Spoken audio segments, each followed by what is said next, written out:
బ్రహ్మమును చూడక సర్వము బ్రహ్మ తేజస్సుగా చూడవలెను. దివాని మాదిరి ఉండగలట. నేను బ్రహ్మని కానీ, నేను రుద్రుడని కానీ, నేను బలాన్ని వంశంలోని కానీ, బలన్మతస్తుడిని కానీ ఏది అనకుండా ఊరికే ఉన్నప్పుడు ఇంకా ఎట్లా ఉండవాలంటే ఈ ప్రపంచంలో అది ఉంది, ఇది ఉంది, అది ఉంది అని ప్రపంచాన్నంతా రకరకాలుగా చూస్తూ ఉండకుండా గుడ్డివాడు ఎట్లా ఉంటాడో అట్లా ఉండిపోవాలా. ఈ ప్రపంచాన్ని కూడా చూడకుండా కళ్ళు తెరుచుకొని ఉంటాడు, చూస్తూనే ఉంటాడు.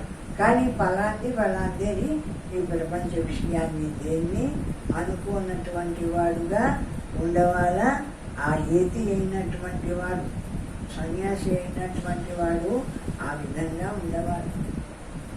చైతన్యము లేని వాని వలె ఉండి బ్రహ్మాకారముగా ఉండవలెను. చైతన్యం లేని వాడి మాదిరి ఉండి బ్రహ్మాకారం, అంతటా సర్వం బ్రహ్మమయం, నేను ఇది బ్రహ్మస్వరూపమైన బ్రహ్మమాత్రంగా నిలిచి ఉండవాలా. జ్ఞానస్వరూపుడై, చైతన్య స్వరూపుడై ఆ విధంగా ఉండిపోవాలా. జ్ఞాని అయినటువంటి వాడు, సన్యాసి అయినటువంటి వాడు. మూగవాని వలె ఏ వాక్కును ఉచ్చరించకూడదు. మాటలు ఊరికే లొడలొడ వాగకూడదు, ఏ మాట మాట్లాడకూడదు. మూగివాని మాదిరి మౌనంగా ఉండిపోవాలా. ఆ పరమాత్మను పొందినటువంటి వాడు ఈ రీతి నుండి భూమి యందు సంచరించవలెను. ఈ విధంగా ఇన్ని విధానాలు చెప్పినాడు కదా, ఆ విధానాలు పాటిస్తూ ప్రపంచంలో సంచరిస్తూ ఉండవాలా. తిరుగుతూ ఉండమన్నాడు. నువ్వేం ఒక దగ్గర కూర్చోమన్నా, తిరుగుతూ ఉన్నా ఈ నియమాలు పాటించు. నేను బలాను వాడిని, నేను బలాను కులొస్తుంది అని అందరికీ చెప్పుకోవడము, నేను ఇంతటి వాడిని అంతటి వాడిని అని అందరికీ ఏది చెప్పకపో. నిన్ను చూసి అవతల వాళ్ళు భక్తిభావంతో ఉంటే ఉండని కాక నువ్వు మాత్రం నేను ఫలానా అని మాత్రము ఎవరికి చెప్పకూడదు. ఏ స్థితిలో నీవు ఉండవాలా. నీ ఎందుండేటువంటి ఏ పరమాత్మ ఉందో ఆ పరమాత్మ మాత్రంగా నుంచి బ్రహ్మమాత్రంగా నిలిచి ఆనందిస్తూ ఉండవాలా. అయితే అయినటువంటి వాడు అంటాడు. యద్యత్ పశ్యతి చక్షుభ్యాం తత్తదాత్మేతి భావయేత్. ఏదేది నేత్రముల చేత చూడబడుచున్నదో అది అంతయు పరమాత్మగా భావించవలెను. ఏదేది నీ కంటితో చూడబడుతూ ఉంటుందో అదంతా కూడా పరమాత్మగా భావించవాలా. ఇదేమిడిది, ఇది ఫలానా, ఇది ఫలానా అని రకరకాలుగా ఉండి ప్రపంచంలో ఇన్ని విధాలుగా ఉండేది చూడకూడదు. అంతా బ్రహ్మస్వరూపానికంటే వేరేంది కాదు అనేటువంటి ఉద్దేశ్యంగా ఉండవాలా. నీ చూపు అంటే ఏది చూపు ఏంటంటే జ్ఞాని అయినటువంటి వాడు సన్యాసి. తన ఎదుట ఏ వస్తువు కానీ ఏ ప్రాణి కానీ అగుపడినప్పుడు దాని రూపమును విడిచి దాని యందు గల జీవరూపముగా ఉన్న చిత్కలయు తన యందున్న చిత్కలయు ఏకమే కాన అవి అన్నీయు తానే అని భావించవలెను. ఎవరన్నా ఎదురుగా ఒక మనిషి వచ్చి నిలబడినప్పుడు ఆ మనిషిని, వాడి రూపాన్ని, వాడి దేహాన్ని అంతా చూడకుండా వాడి యందు ఏ పరమాత్మ ప్రకాశిస్తున్నాడో, నా యందు ఏ పరమాత్మ ప్రకాశిస్తున్నాడో జ్ఞానస్వరూపుడై ఆ పరమాత్మ వాడి యందు ప్రకాశిస్తుంది అని వాడిలో ఉండేటువంటి పరమాత్మను మాత్రమే చూడవాలా. వాడి దేహాన్ని, వాడి ఇంద్రియాలను, వాడి కులాన్ని ఇవన్నీ చూడకూడదు. ఎవరు? జ్ఞాని అయినటువంటి వాడు, సన్యాసి అయినటువంటి వాడు. వానికి ఎదురుగా ఎవరన్నా వచ్చినా కూడా వాళ్ళని బ్రహ్మమాత్రంగా చూడవాలా. నాయని ఏ బ్రహ్మస్వరూపము సర్వానికి సాక్షిగా ఉందో అటువంటి బ్రహ్మస్వరూపమే ఆ శరీరమందు సాక్షిగా ప్రకాశిస్తుంది. కాబట్టి అంతా బ్రహ్మస్వరూపము అని బ్రహ్మమయంగా చూడవాలా. అటువంటి ఎదురుగా వచ్చిన వాడిని కూడా అంటాడు. యద్యత్ శృణోతి కర్ణాభ్యాం తత్తదాత్మీతి భావయేత్. చెవులకు ఏ ఏ శబ్దములు వినపడుచున్నావో అవి అన్నీయు బ్రహ్మగా భావించవలెను. ఇంకా శబ్దాలు ఏవైనా వినపడతాయనుకో, బయట నుంచి ఏ శబ్దం వినపడినా ఆ శబ్దం అంతా కూడా బ్రహ్మస్వరూపమే. ఎప్పుడో శబ్దము వినపడడానికి ఒక చైతన్యం ఉండవాలి కదా, ఒక చైతన్యం ఉంది కదా, దాంట్లోంచి శబ్దం బయటకు వస్తుంది. లేకుంటే ఆ గోడ నుంచి వస్తుందా, ఈ కుర్చీ నుంచి వస్తుందా, శబ్దం కాదు. ఈ యొక్క చైతన్యం ఏది ఉంటుందో ఆ చైతన్యం నుండే ఆ శబ్దం బయటకు వస్తుంది. కాబట్టి ఆ శబ్దం అంతా కూడా ఆ బ్రహ్మస్వరూపానికంటే వేరేంది కాదు. ఆ చైతన్యం నుండే ఈ శబ్దం వస్తుంది. నా చైతన్యం నుండే ఈ శబ్దాన్ని వింటూ ఉన్నాను. విని నేను బ్రహ్మమే, నాకు వినపడుతుండేటువంటి శబ్దము బ్రహ్మస్వరూపమే, సర్వము బ్రహ్మస్వరూపమే, అంతా బ్రహ్మస్వరూపము అని భావిస్తూ ఉండవాల జ్ఞాని అయినటువంటి వాడు. లభతే నాసయా యద్దత్ తత్తదాత్మీతి భావయేత్. నాసిక చేత ఏదేది ఆగ్రాణించబడుచున్నదో అది అంతయు పరమాత్మగా భావించవలెను. ఇంద్రియాల చేత చెప్తున్నాడు. ఇప్పుడు శబ్దం చేత చెప్పినాడు. శబ్దం దేని చేత గ్రహిస్తాం? చెవుల ద్వారా శబ్దాన్ని వింటాం. ఏ ఏ శబ్దాన్ని చెవి ద్వారా వింటూ ఉన్నామో ఆ శబ్దం అంతా కూడా పరమాత్మ కంటే వేరైంది కాదు. అక్కడ పరమాత్మ లేకపోతే వాడు ఎట్లా మాట్లాడతాడు, వాడు ఎట్లా శబ్దం చేస్తాడు, ఆ శబ్దం ఎట్లా వచ్చింది? అక్కడ చైతన్యం అనేది ఉంటే ఆ శబ్దం వస్తుంది. ఆ విధంగా కంటితో ఏదైతే చూస్తున్నావో నీ చేత చూడబడేది అంతా కూడా ఆ బ్రహ్మమాత్రంగా చూడు. అంటే ఆ కంటితో చూసినాక ఆ చూడబడే వస్తువు ఏదైనా ఉంది కనిపిస్తూ ఉంది అంటే దాంట్లో చైతన్య రూపమైన పరమాత్మ లేకపోతే ఆ వస్తువు ఉండదు, కనిపించదు. కాబట్టి ఆ కనిపించేటువంటి ఆ వస్తువు ఆ పరమాత్మ దాంట్లో ఆ రూపంగా అంటే అనేక రూపాలుగా ప్రకాశిస్తుంది అని చూడవాల. కంటితో చూసినప్పుడు ఆ పరమాత్మ స్వరూపాన్ని ఎదురుగా ఉండే రూపాలను చూసి అది కూడా పరమాత్మ కంటే రూపం నిలబడవాలంటే దాంట్లో ఉండే జ్ఞానం ఉంటే కదా రూపం నిలబడేది. రూపం లేనటువంటి జ్ఞానం ఎక్కడ నిలబడుతుంది? శరీరం శవమైంది, పాటిపోతుంది, అది తీసుకుపోయి పారేస్తారు. కానీ ఒక మనిషి కనిపిస్తూ ఉన్నాడు అంటే ఆ మనిషిలో ఆ చైతన్య రూపమైన పరమాత్మ ఉండబట్టే ఆ మనిషి ఆ కంటి ద్వారా నన్ను చూస్తూ ఉన్నాడు. నా కంటి ద్వారా నేను ఆ పరమాత్మను చూస్తున్నాను. నా యందున్న పరమాత్మకు అక్కడ ఉన్న పరమాత్మకు భేదం లేదు, సర్వము బ్రహ్మమయంగా ప్రకాశిస్తుంది అని చూడవల. చూసేటువంటి వస్తువులను వేటినైనా ఆ విధంగా అనుకోవాలా అంటాడు. జిహ్వయా యద్రసం అతి తత్తదాత్మేతి భావయేత్. జిహ్వ చేత ఏ ఏ రసం గ్రహించబడుచున్నదో అది పరమాత్మగా భావించవలెను.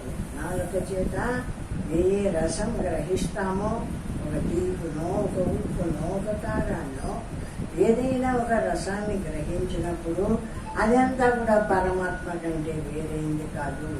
ఆ తీపు, ఉప్పు, పులుసు ఏదైనా ఆ వస్తువులో ఏర్పడవాలంటే దాంట్లో చైతన్యం ఉంటే కదా. ఇప్పుడు ఒక మామిడి పండు ఉంది, దాంట్లో పులుపుదనం పోయి తీపుదనం రావాలంటే ఆ మామిడి పండు మాడి దాంట్లో తీయదనం వస్తుంది. దాంట్లోకి వచ్చినటువంటి తీయదనము ఆ తీపు ఆ పరమాత్మ కంటే వేరైందే, పరమాత్మ కంటే వేరైంది కాదు. ఆ విధంగా సర్వాన్ని నాలికతో ఏదేది రుచి చూస్తావో ఆ రుచి చూడబడేదంతా కూడా ఆ పరమాత్మ స్వరూపానికంటే వేరైంది కాదు అని ఆ రుచి అటువంటి విషయాన్ని తెలుసుకోవాలా అంటాడు. త్వచా యత్ స్పృశేద్ యోగి తత్తదాత్మేతి భావయేత్. త్వక్కు అనగా చర్మం చేత ఏదేది స్పర్శ గ్రహించబడునో అది అంతయు ఆత్మగానే భావించవలెను. స్పర్శ. ఇప్పుడు పంచ జ్ఞానేంద్రియాల ద్వారా మనము కంటితో చూస్తాము, చెవితో వింటాము, ముక్కుతో వాసన చూస్తాము, నాలుకతో రుచి చూస్తాము, స్పర్శ గ్రహిస్తాము. ఈ విధంగా 5 ఇంద్రియాల ద్వారా బయట నేను విషయాన్ని అంతా గ్రహిస్తున్నాను. అంటే నాకు ఆ విషయాలన్నీ కూడా నా ఇంద్రియాలకు వచ్చి తాకి నాకు తెలియబడుతున్నాయి. అంటే ఎట్లా తెలియబడుతున్నాయి? నాలో జ్ఞాన స్వరూపమైన ఏ పరమాత్మ ఉందో ఆ పరమాత్మ ఆ ఇంద్రియాల్లోంచి ఆ శక్తిని గ్రహిస్తుంది. ఆ శక్తి ఎక్కడి నుంచి వచ్చింది అంటే ఎదురుగా ఉండేటువంటి మనుషులు ఎవరైనా ఏదైనా ఆ దాని నుండి అక్కడ ఒక చైతన్యం ఉండబట్టి ఆ చైతన్యం నుండి ఆ విషయం వస్తుంది బయటికి. ఆ వచ్చిన విషయాన్ని నాలో ఉన్న చైతన్యం గ్రహిస్తుంది. మొత్తము చైతన్యానికంటే వేరేది కాదు, నాలో ఉన్నది ఆ పరమాత్మ స్వరూపమే. ఆ ఎదురుగా వస్తువుల్లో ఉన్నది కూడా ఆ పరమాత్మ స్వరూపమే అని ఈ విధంగా సర్వము బ్రహ్మమయంగా చూస్తూ ఉండవాలా. ఆ విషయాన్ని తెలుసుకొని ఈ విధంగా కదా మనం పరమాత్మ స్వరూపులమై ఉండేది. అంటే మనం ఇప్పుడు అంటాం కదా ఏమని అంటే ఒక దాన్ని చూసినప్పుడు పైన ఉండే రూపాన్ని కాదు చూడవచ్చు, దాని లోపలికి పోయి దానిలో ఉండేటువంటి చైతన్యాన్ని గ్రహించవాలి. చైతన్యాన్ని గ్రహించి ఆ చైతన్యమే కదా ఈ విధంగా కనిపిస్తుంది, ఆ చైతన్యమే కదా ఈ మాదిరి మాట్లాడుతుంది, ఆ చైతన్యమే కదా ఈ మాదిరి తిరుగుతూ ఉంది అని ఆ విధంగా ఒకే చైతన్య స్వరూపము అన్ని ఇంద్రియాల ద్వారా పనిచేస్తూ ఉన్నట్టు చూడవాలా. ఆ విధంగా ఉన్నాడు పరమాత్మ అని ఆ పరమాత్మను ఆ విధంగా చూడు అంటాడు. నేత్రముల ద్వారా రూపమును, శ్రోత్రము ద్వారా శబ్దమును, జిహ్వ ద్వారా రసమును, నాసిక ద్వారా గంధమును అనగా వాసనను, చర్మము ద్వారా స్పర్శను గ్రహించున్నది ఈ శరీరమందున్న చిక్కల గాని. ఈ శరీరంలో కంటి ద్వారా కనిపించే వాటిని చూసేది, చెవి ద్వారా విషయాలను వినేది, ముక్కు ద్వారా వాసన చూసేది. అన్ని విషయాల్లో ఏదైనా మంచి పూలు ఉంటే పూలను ముందు వాసన చూస్తాం. ఆ వాసన చూసేది, ఆ వాసనను గ్రహించేటువంటిది, నాలుక ద్వారా రుచి చూసేటువంటిది, స్పర్శ ద్వారా స్పర్శను గ్రహించేటువంటిది. ఈ విధంగా 5 ఇంద్రియాల ద్వారా 5 విధాలుగా బయటకు వచ్చి నాలో ఉండేటువంటి జ్ఞాన స్వరూపమైన చైతన్యము 5 ఇంద్రియాల ద్వారా బయటకు వచ్చి బయట ఉండేటువంటి 5 విషయాలను గ్రహించి నాకు అందిస్తుంది. ఆ విషయాన్ని ఇది ఫలానా ఇది ఫలానా అని నేను తెలుసుకుంటూ ఉన్నాను జ్ఞానస్వరూపుడనై. ఆ విధంగా నాలో ఉండి తెలుసుకునేవాడు జ్ఞానస్వరూపుడే. నా చేత తెలియబడుతూ ఉండేది దాంట్లో ఉండి ఏ రూపమైనా తెలియబడింది అంటే అది కూడా జ్ఞానస్వరూపమే. సర్వము బ్రహ్మస్వరూపమే. నాలో ఉండేది బ్రహ్మమే, దాంట్లో ఉండేది బ్రహ్మమే, సర్వము బ్రహ్మస్వరూపము అని చూడమంటున్నాడు. జ్ఞాని అయినటువంటి వాడు ఆ విధంగా చూడవాలా అంటాడు. నేత్ర శ్రోత్రాదులకు ఆయా సామర్థ్యము లేదు. శబ్దాదులను గ్రహించే చిత్కలయు గ్రహించబడే రూప శబ్దములను కూడా పరమాత్మ స్వరూపంగా ఉన్నది. అవన్నీ ఈ కళ్ళే చూస్తున్నాయి, ఈ చెవులే వింటున్నాయి, ఈ ముఖ్య వాసన చూస్తుంది అని మనం అనుకుంటుంటాం కదా. వీటికి ఉండేది కాదు ఈ శబ్ద. అంటే ఆ పరమాత్మకు ఆ పరమాత్మ కంటి ద్వారా వచ్చి చూస్తూ ఉంది, అది తెలుసుకుంటుంది ఫలాని రూపము అని. చెవి ద్వారా వచ్చి వింటుంది, అది ఫలాని శబ్దము అని తెలుసుకుంటుంది. ఆ విధంగా పంచ జ్ఞానేంద్రియాల ద్వారా బయటకు వచ్చి 5 విషయాలను తెలుసుకొని ఆ విషయాన్ని తెచ్చి నాకు అందిస్తుంటే లోపల నుండి జ్ఞానస్వరూపుడనైన నాకు నేను అది ఫలాని విషయము అని నేను గ్రహిస్తున్నానే కానీ ఆ ఇంద్రియాలు గ్రహిస్తున్నాయా అంటే ఇంద్రియాలు కాదు గ్రహించేది. ఆ ఇంద్రియాల ద్వారా గ్రహిస్తూ ఉండేటువంటి వాణ్ణి జ్ఞానస్వరూపమైన పరమాత్మ ఆయన నేను గ్రహిస్తున్నాను అనుకుంటాడు. అందున్న చిత్కల ఒకటే కాన సర్వమును తానే అని బ్రహ్మస్వరూపమని భావించవలెను. కాబట్టి అందుండేటువంటి జ్ఞానస్వరూపం చిత్కళ అంటే జ్ఞానస్వరూపం. ఆ జ్ఞానమే కంటి ద్వారా వచ్చింది, చెవి ద్వారా వచ్చింది, ముక్కు ద్వారా వచ్చింది. వీటి పనులు వేరే. చెవి వింటుంది, శబ్దాన్ని గ్రహిస్తుంది. ఈ చెవి అనే ఇంద్రియము శబ్దాన్ని గ్రహించేటువంటి ఆ సత్తా దీనికి పెట్టాడు. చెవి అనే ఇంద్రియానికి, కన్ను అనే ఇంద్రియానికి విషయ రూపాన్ని గ్రహించేటువంటి సత్తా పెట్టినాడు. అవన్నీ ఇంద్రియాలకు ఆయా రూపం గ్రహించేది, వాసన గ్రహించేది, చెవి శబ్దాన్ని గ్రహించేది అన్ని ఇంద్రియాలకు పెట్టాడే కానీ ఇంద్రియాలు తెలుసుకుంటున్నాయా? నా చెవి తెలుసుకుంటుందే వాడు ఏమన్నా మాట్లాడిందని? చెవి తెలుసుకోదు. చెవి ద్వారా లోపలికి ఆ వస్తుంది శబ్దము. ఆ లోపల ఉండేటువంటి జ్ఞానస్వరూపమైన ఈ మనిషి ఉన్నాడే జ్ఞానస్వరూపుడు కాబట్టి వాడు ఇది ఫలానా శబ్దము అని వాడు గ్రహిస్తున్నాడు. ఇది ఫలానా రుచి అని వాడు గ్రహిస్తున్నాడు. ఉప్పుగా ఉందో, తీయగా ఉందో, తక్కువ ఉందో ఏదైనా రుచి తెచ్చేదే కానీ నాలుక గ్రహించలేదు. నాలుక మీద పెట్టుకుంటే ఆ నాలుక మీద ఆ రుచిని అది ఆకర్షించుకుంటే ఫలానా రుచిని తెలుసుకునేవాడు లోపల ఉండేటువంటి జ్ఞానస్వరూపమైన పరమాత్మ. ఆ విధంగా 5 జ్ఞానేంద్రియాల ద్వారా 5 విషయాలను గ్రహించి ఈ ఇంద్రియాలు లోపలికి తెస్తూ ఉంటే ఈ ఇంద్రియాలు ఆయా ఆ శబ్దము ఇంద్రియాలు లోపలికి తెచ్చిన వాటిని ఇది ఫలానా, ఇది ఫలానా, ఇది ఫలానా అని గ్రహించేటువంటి వాడు నాలో ఉండే జ్ఞానస్వరూపమైన పరమాత్మ. ఆ విధంగా అన్ని ఇంద్రియాల ద్వారా అన్ని విషయాలను గ్రహించే జ్ఞానస్వరూపంగా నా యందు చిత్కాల స్వరూపంగా ప్రకాశిస్తున్నాడు ఆ పరమాత్మ స్వరూపుడు. దృష్టిం జ్ఞానమయం కృత్వా పశ్యే బ్రహ్మమయం జగత్. యతి బాహ్య దృష్టికి భేదముగా అగుపుడుచున్న ఈ ప్రపంచమును జ్ఞాన దృష్టిచే బ్రహ్మాకారముగా చూడవలెను.